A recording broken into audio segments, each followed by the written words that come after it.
All right, future diplomats and policymakers, get ready. Today we're doing a deep dive into India-EU relations, all those high-level visits and strategic partnerships. It might seem complex, but we're breaking it down for all you UPSC aspirants out there. It's definitely a hot topic for your mains current affairs prep, but hey, who knows? It could pop up in prelims too. Right, it's important stuff. Absolutely. So we're looking at this recent article from the Indian Express, India-EU Strategic Partnership, Deepening Ties and Future Cooperation. Great article. Lots to unpack there. Okay, so imagine this.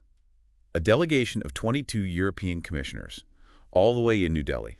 That's a big deal. It is. That's not just a quick hello, right? Not at all. It really shows how important this strategic partnership is becoming. And trust me, for anyone looking to ace the UPSC, understanding this relationship is key. Okay, so before we jump into the present, can you give us a little historical context? Sure. So these ties actually go way back to 1962.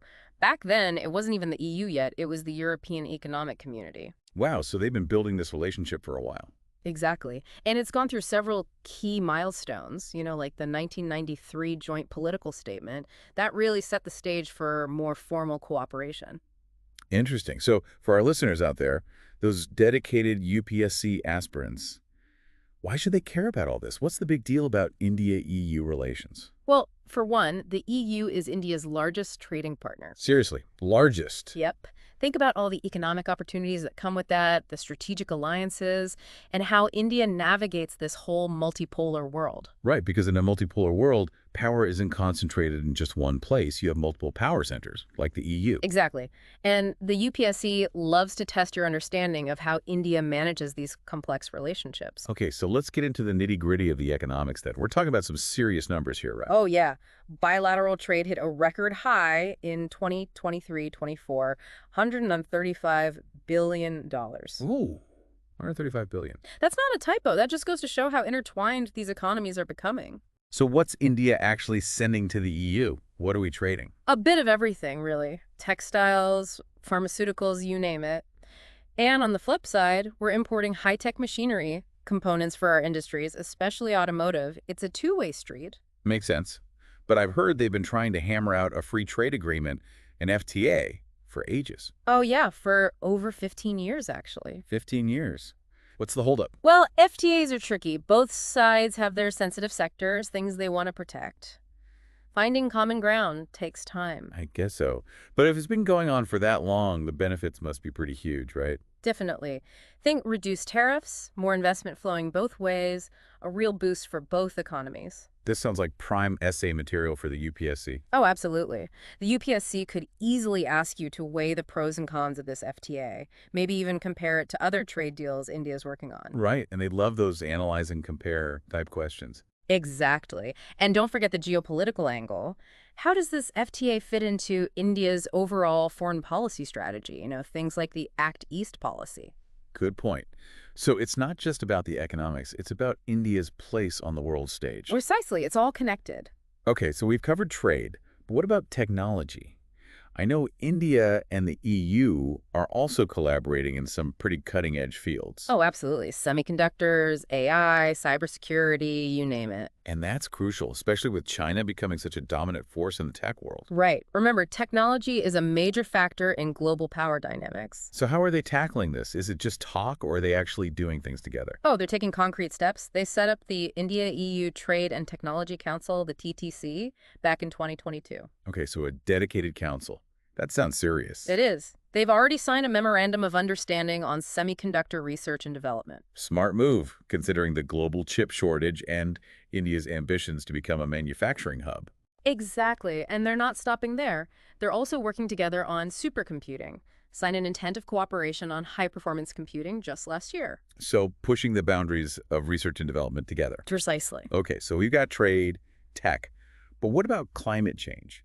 How are India and the EU tackling that together? Well, sustainability is a major pillar of their partnership. One of the most exciting areas is green hydrogen. Green hydrogen, right. That's the clean fuel source everyone's talking about. Exactly. It's produced using renewable energy, making it a key player in decarbonizing our economies. So where does the EU come in? They're putting their money where their mouth is. The European Investment Bank has committed €1 billion to invest in Indian green hydrogen projects. Wow, €1 billion.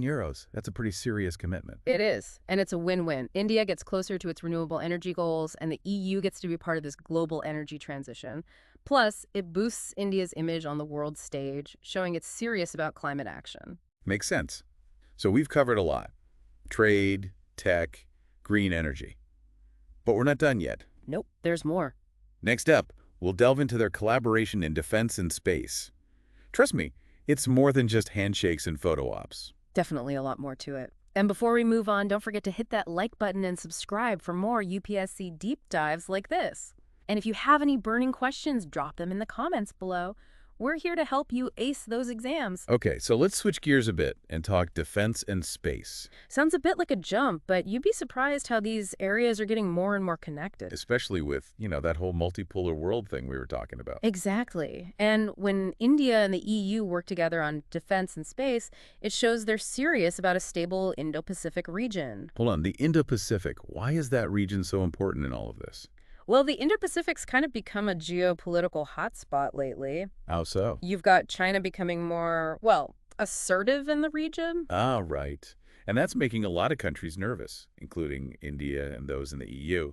Exactly. So when India and the EU team up on defense and maritime security, it helps maintain that balance of power, keeps things a bit more predictable. So it's not just about military force, it's about, strategic positioning. Exactly. It's about ensuring a free and open Indo-Pacific, making sure no one country can just call all the shots. That makes sense. So what does this cooperation actually look like? Do they do, joint military exercises? They do. They actually had their first ever joint naval exercise back in October 2023 in the Gulf of Guinea. Wow, first ever. First ever. And it's not just for show. They're also working together on things like counterterrorism efforts, piracy control, even disaster relief. It's a pretty multi-pronged approach, huh? Covering both those traditional threats and the newer ones that are popping up. You got it. And they're even collaborating on cybersecurity, which is, a huge deal in this day and age. Makes sense. Cyber attacks can cause some serious damage, disrupt economies, all sorts of chaos. Absolutely. Okay, so we talked about defense, but what about space? Is it all about just launching satellites, or is there a bigger picture here? Right, because space exploration, that's a big deal for any country trying to show off its technological prowess. It is. And for India and the EU, working together on space missions really demonstrates what they can achieve together, like a combined effort. It probably saves both sides some money too, right? Pooling resources instead of duplicating efforts. For sure. And it allows them to tackle those more ambitious projects, like take the Probo-3 mission, for example. Probo-3. Yeah, it's an EU mission that ISRO, India's space agency, actually launched for them at the end of 2024. No way. So India's launching missions for the EU. They are. That kind of collaboration, it just shows how strong their partnership is. That's pretty impressive. And I think I read somewhere that they're also collaborating on some of India's big missions, like Chandrayaan-3. The lunar exploration program. Oh, yeah. And Gaganyaan, India's human spaceflight program. Right, Gaganyaan. Those are some seriously complex and ambitious projects. Sharing expertise and resources must be a huge help. Absolutely. Okay, so we covered a lot on the strategic front. Everything from trade and tech to, defense and even venturing into space. It's a lot to take in, but it's really interesting to see how much these two are working together. It is, but let's not forget the human side of this partnership. Treaties and agreements are important and all, but a strong relationship needs more than that. The people-to-people connections. Exactly. Those are vital. Think about the thousands of Indian students who study in Europe thanks to the Erasmus scholarships. That's got to be a huge help for those students. It is. And it's not just about hitting the books. It's about fostering cross-cultural understanding, building those connections for the future. Right, because strong relationships need that foundation of shared experiences, right? It's about breaking down stereotypes and, creating a world where everyone's a bit more connected. You said it. Yeah. And it's not just students either. We're talking about researchers from both sides collaborating on cutting-edge projects, cultural exchanges, tourism, you name it. Oh, and don't forget the Indian diaspora in Europe. That's a vibrant and really influential community. Very true. All those connections, they form the bedrock of this relationship. It's about building trust, going beyond the official stuff. And let's not forget the economic benefits, too. Because more and more Indian professionals are finding jobs in Europe, especially in fields like IT and engineering. And healthcare, too. The EU even has specific programs to make it easier. Like, The Blue Card program, for example. It's specifically designed for skilled migration, and applications from Indian professionals have skyrocketed. really? Yeah, they accounted for 20% of all blue cards issued last year. So it's clear that this partnership goes beyond the high-level talks and has a real impact on people's lives. It's amazing how much depth there is to this relationship and how it touches on everything from economics and security to science, culture, and even individual opportunities.